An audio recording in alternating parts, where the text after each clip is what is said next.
Ja. Gaan we dat zo doen? Ja, werd niet eens mooi geschminkt. Wacht, het erop merci. vragen.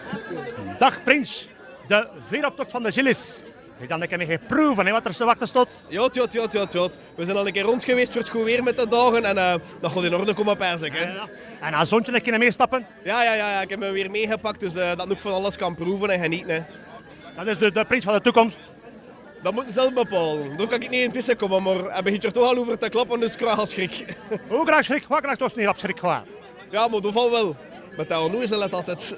Ik dacht van de interviews. Die ben ik ondertussen al goed gewoon. Goed, we gaan lopen en dans nog een keer met de klompen mee. Hè. Dat gaan we zeker doen, Allee, stel je hè.